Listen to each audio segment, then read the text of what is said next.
ভাই, আমাদের জীবনটা আসলে অত্যন্ত সংক্ষিপ্ত এবং ছোট। আমাদের এই দুনিয়াবী জীবনটা অত্যন্ত সংক্ষিপ্ত এবং ছোট। তা এই দুনিয়াবী জীবনে আমরা কিন্তু অনেক প্ল্যান করি, অনেক কিছু লিস্ট করি। মানে এটা করব, ওটা করব, সেটা করব, এভাবে প্ল্যান করি, অনেক কিছুই করি কিন্তু আমাদের এই লিস্টে কি কখনো আমাদের মৃত্যুর কথাটা থাকে?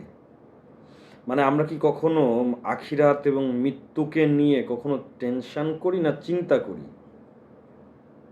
মানে আমরা আখিরাত জীবনের জন্য কতটুকু করতেছি আসলে?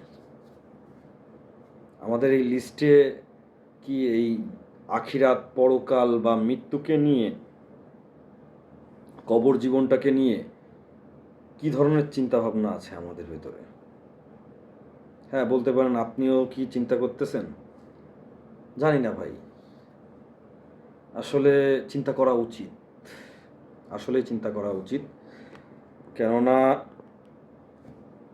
দুনিয়ার জীবনই সব না। আমাদের ইসলাম ধর্মে হচ্ছে আখিরাতের জীবনের অনেক গুরুত্ব রয়েছে। এই কারণে দুনিয়ার জীবনটাকে কাজে লাগাতে হবে এবং আখিরাতের জন্য নিজেদেরকে তৈরি করতে হবে। পরকালের জন্য নিজেদেরকে তৈরি করতে হবে।